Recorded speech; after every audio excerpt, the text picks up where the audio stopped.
O Repórter Justiça faz uma edição especial para dar um panorama de como foi o ano do Judiciário em 2018 e trazer as principais decisões dos tribunais superiores. No primeiro programa dessa retrospectiva, vamos contar como foi o primeiro semestre para o Judiciário e de que forma alguns eventos e decisões repercutiram na vida do cidadão e de toda a sociedade brasileira.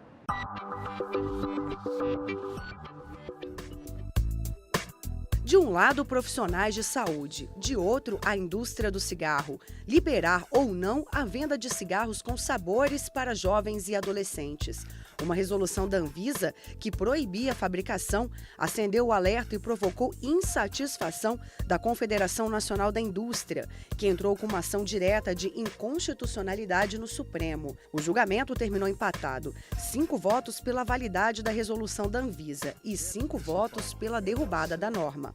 A centralização política governamental do Congresso Nacional. A agência desrespeitou os estándares fixados, desrespeitou o modelo criado no artigo 37 pela Constituição Federal, o modelo de agência reguladora no Brasil. Me parece coerente com o dispositivo do artigo 174 da Constituição brasileira, quando expressamente atribui ao Estado um papel normativo e regulador na ambiência da economia, e longe de qualquer dicotomia ou contradição aqui entre o direito à saúde e a livre iniciativa. Não se trata disso. O empate resultou na validade da norma da Anvisa, que proíbe a venda para adolescentes, mas o assunto ainda pode ser discutido na Justiça. Isso significa que o debate está longe de ter um ponto final. Especialistas e ex-fumantes alertam. O meu recado é que não fumem. A gente já tem tantas doenças que a maioria das pessoas vão sofrer em decorrência da vida mesmo. Então, por que procurar mais uma? Eu nunca fumei, mas conviveu com pessoas que fumaram, ou conviveu maritalmente, ou dividiu a casa com uma pessoa que fumava muito. Essa pessoa tem grande chance de desenvolver os mesmos malefícios de quem fuma. O que se sabe pela literatura é que, passados 10 anos da interrupção do vício, ela tem a mesma chance de sobrevida de quem nunca fumou. O meio ambiente esteve presente na pauta do Judiciário. A legalidade do Código Florestal foi analisada em plenário. 3 pontos centrais foram discutidos: a anistia de crimes ambientais antes de 2008, a possibilidade de realizar a compensação ambiental no mesmo bioma e a autorização do poder público para reduzir o território de reserva legal em cidades que tenham mais de 50% da área demarcada como terra indígena. O voto decisivo foi do decano Celso de Mello. As ações expõem que a maior parte dos dispositivos questionados entra em rota de colisão com o regime jurídico constitucional dos espaços territoriais especialmente protegidos, notadamente com os mandamentos explícitos e vinculantes que impõem deveres fundamentais outorgados ao poder público e à coletividade. Além disso, por maioria de votos, ficou garantida a posse de terras às comunidades quilombolas. A decisão é considerada histórica por especialistas. A desapropriação não é necessária, a Constituição confere o direito, assegura esse direito e, portanto, não vejo qualquer eiva de inconstitucionalidade. No Tribunal Superior Eleitoral, o ministro Luiz Fux tomou posse no cargo de presidente. Ele ficou no comando da corte até agosto de 2018, quando terminou o segundo biênio como ministro efetivo do tribunal. A atuação proativa do Tribunal Superior Eleitoral estará alicerçada em pilares fundamentais. A estrita observância à lei da ficha limpa nas eleições de 2018 se apresenta como pilar fundante da atuação do TSE.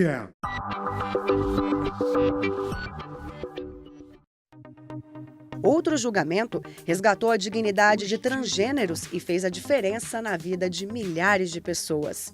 O plenário do Supremo Tribunal Federal decidiu que eles podem alterar o nome e o sexo no registro civil diretamente no cartório, sem a necessidade de cirurgia ou apresentação de laudo psicológico e psiquiátrico.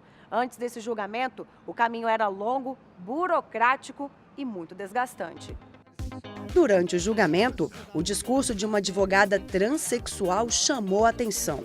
Ela contou que foi vítima de um apedrejamento moral e físico. Sofreu violação ao princípio constitucional da dignidade humana. Sinto que estou fazendo história, mas se estou aqui perante vossas excelências é porque sou uma sobrevivente. Sobrevivi ao apedrejamento moral e físico, à proibição de estar na rua e nos espaços públicos, mesmo que à luz do dia.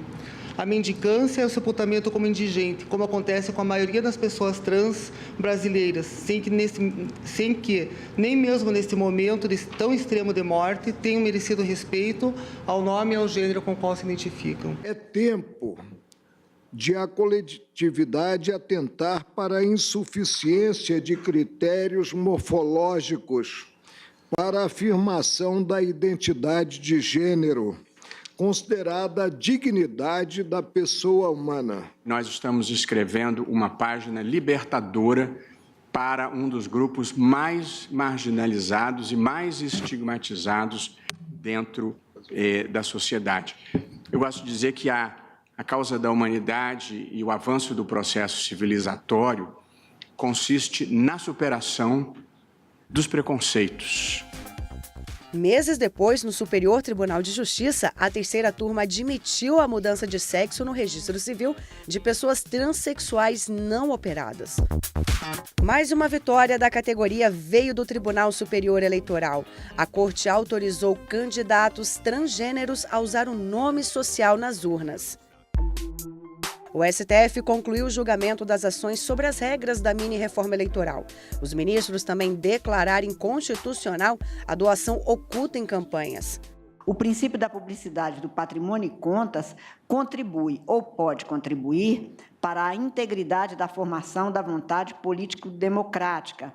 E arremata aquele professor que a exigência do anonimato é incompatível não apenas com o dever de prestar contas, mas também com a liberdade interna que deve permear todo o processo eleitoral. E veja a seguir como as decisões dos ministros do STF impactaram as eleições. O mês de abril no Judiciário, que foi marcado por ações penais e pedidos de liberdade de políticos denunciados em operações da Polícia e Ministério Público. A repórter Andréa Facina vai explicar como tudo aconteceu. Não saia daí que nós voltamos já.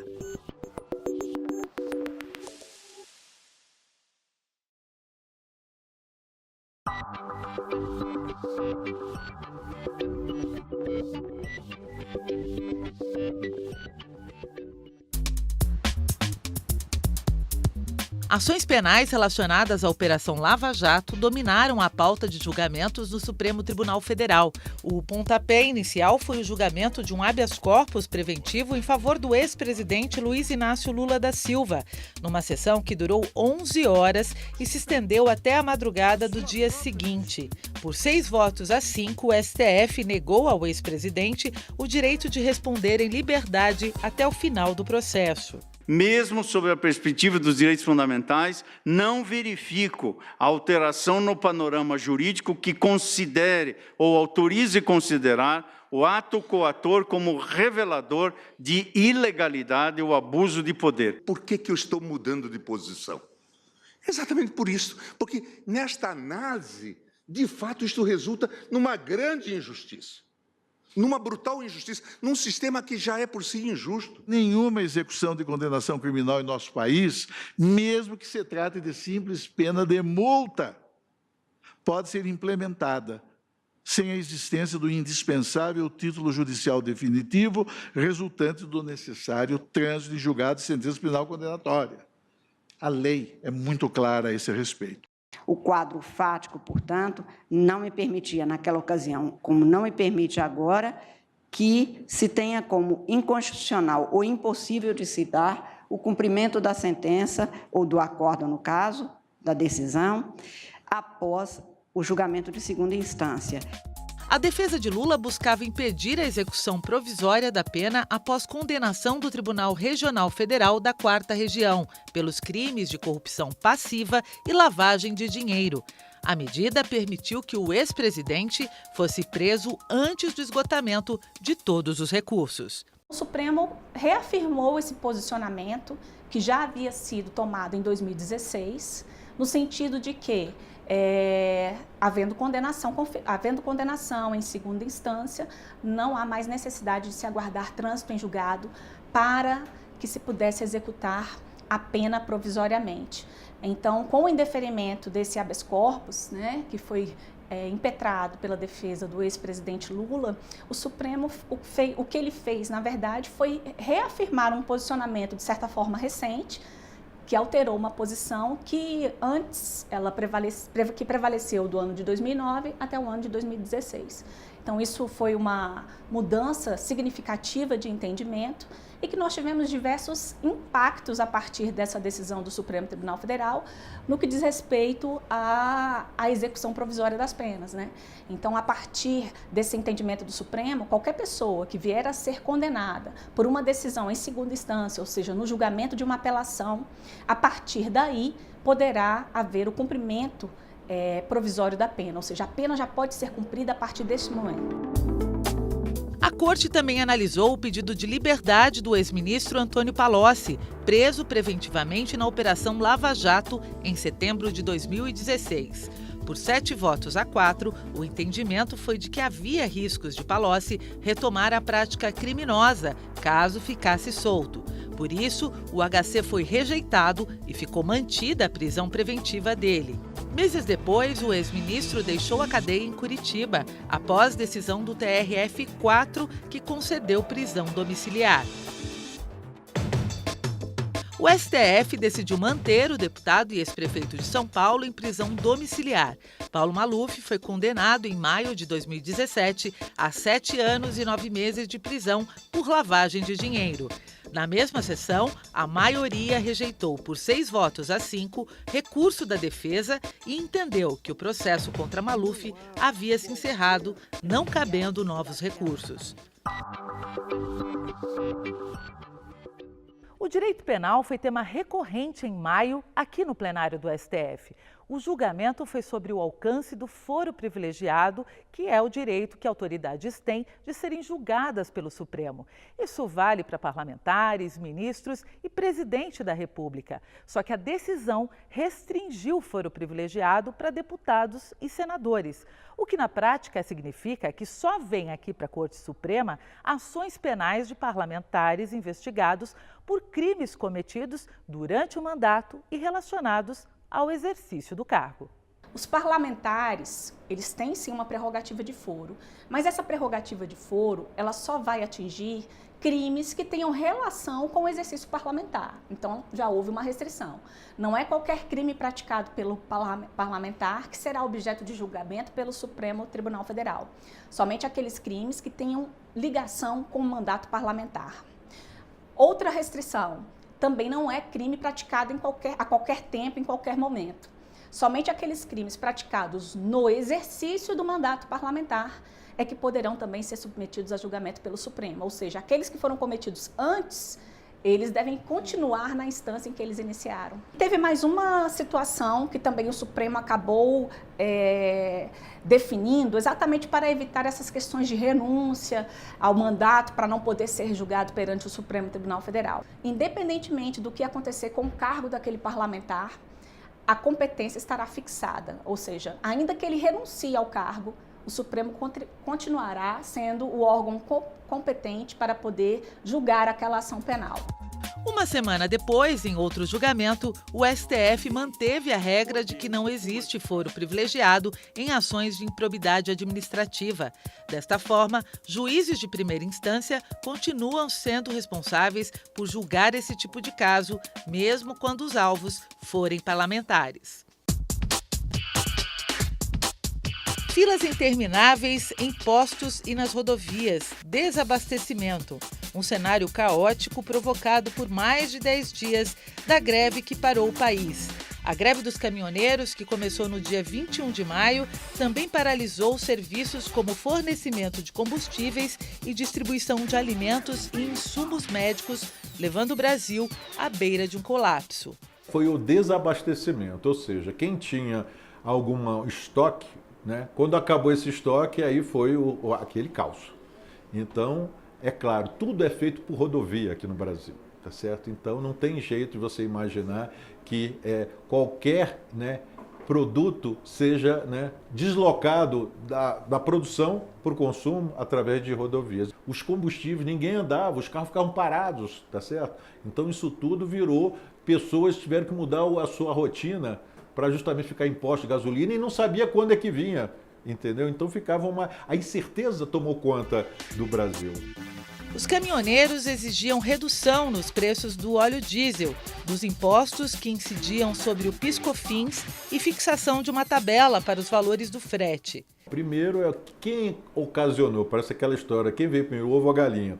Quem ocasionou foi a mudança dos preços de combustíveis, no caso, os derivados de petróleo, o diesel. A partir dessas mudanças de subidas e descidas, até mais subidas do que descida, os caminhoneiros sentiram, né, pressionados pelos patrões que tinha que reajustar os fretes. E isso daí batia no preço final.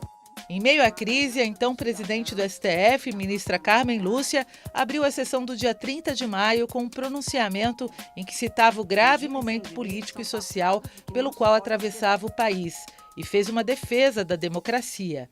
Na democracia se vivem crises, mas dificuldades se resolvem com a aliança dos cidadãos e a racionalidade, objetividade e trabalho de todas as instituições, de todos os poderes. O discurso da ministra Carmen Lúcia foi importante na medida em que ela, na verdade, disse que o judiciário não iria se omitir em relação a essas questões envolvendo a sociedade, que tudo isso precisava ser ponderado, né? Assim, as reivindicações de um lado ou de outro precisam ser ponderadas, mas os direitos precisam ser os direitos, né, à saúde, o direito à liberdade de ir e vir. Isso é algo importante e que precisa ser resguardado. A partir do momento que a greve tem sucesso, a paralisação tem sucesso, isso aí afeta setores vitais. Então o país para, as pessoas não vão trabalhar, as pessoas ficam esperando que medidas vão ser tomadas. 2 dias após o pronunciamento, a greve terminou. O presidente da República, Michel Temer, atendeu a reivindicação da categoria e determinou a redução de impostos para garantir a queda no preço do diesel, com um impacto direto nos cofres públicos. Houve uma mudança de hábitos. Tudo que dependia do abastecimento foi afetado. Então, nós estamos colhendo aos pouquinhos esse impacto da greve dos caminhoneiros. Então, do ponto de vista de atuar sobre atividade econômica e sobre preço, foi muito grande. Além disso, o ministro Alexandre de Moraes determinou a aplicação de multas às empresas de transporte que descumpriram a liminar durante a paralisação da categoria. O montante ultrapassou 500 milhões de reais. Mais tarde, em dezembro, o ministro Luiz Fux voltou atrás. Ele anulou uma decisão que suspendia a cobrança de multas às transportadoras que descumpriram as regras de tabelamento de frete rodoviário no país. Fux determinou ainda que essa medida seja válida até que o plenário do Supremo julgue as ações sobre o caso. No mesmo semestre, uma decisão incentivou a presença das mulheres na política. O TSE determinou que os partidos destinassem pelo menos 30% das verbas do Fundo de Financiamento de Campanha e do tempo do horário político para as mulheres. Em virtude do princípio da igualdade, não pode, pois, o partido político criar distinções na distribuição desses recursos exclusivamente baseados no gênero. Assim, não há como deixar de reconhecer como sendo a única interpretação constitucional admissível aquela que determina aos partidos políticos a distribuição dos recursos públicos destinados à campanha eleitoral na exata proporção das candidaturas de ambos os sexos. No próximo bloco, a repórter Fernanda Tavares mostra como foi o balanço do semestre no STF e a largada para o pleito eleitoral de 2018. Fique com a gente. O Repórter Justiça Especial, com a retrospectiva do Judiciário, volta já já.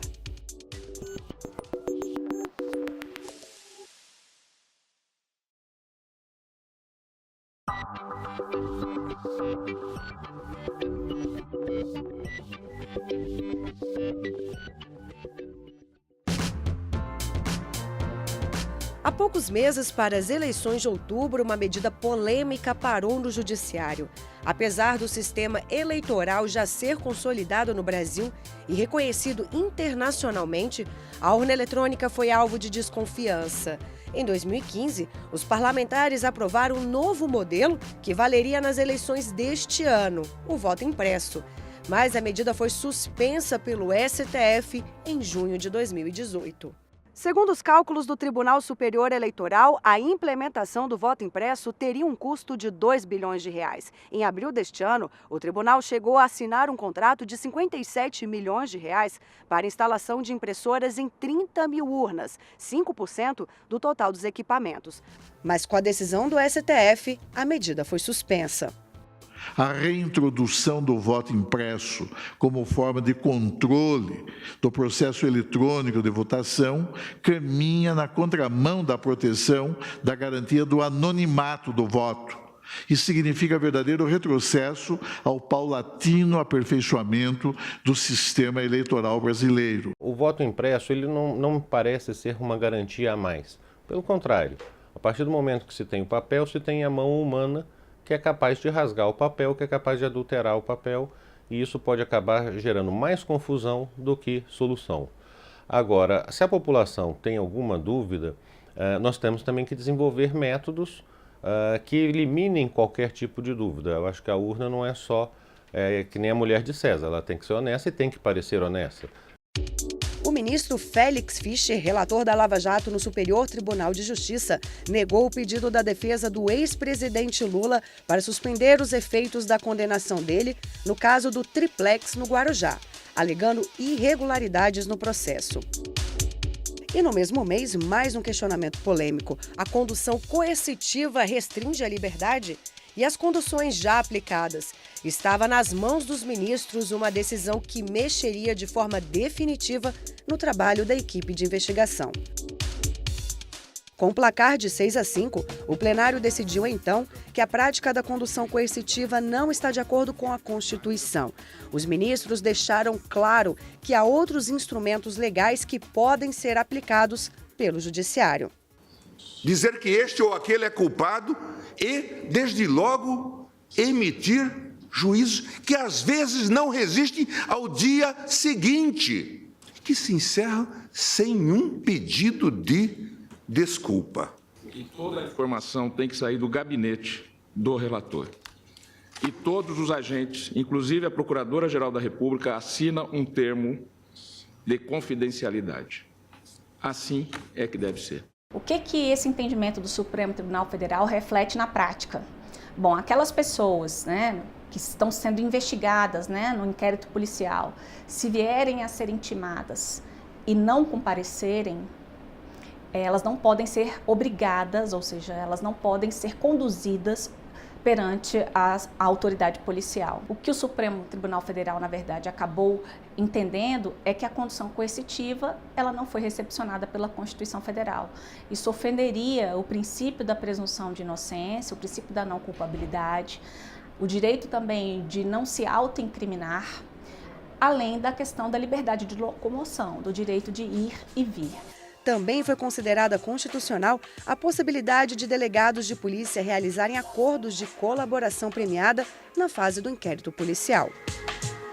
Já na esfera trabalhista, uma medida impactou a vida do brasileiro. A contribuição sindical deixou de ser obrigatória.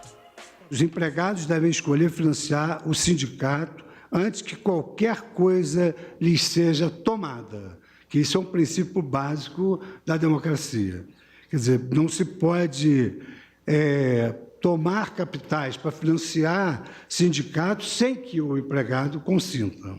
Eu acho que liberdade sindical significa o direito de se filiar, o direito de não se filiar e também o direito de não ter que contribuir compulsoriamente para uma entidade a qual eu não quis me filiar.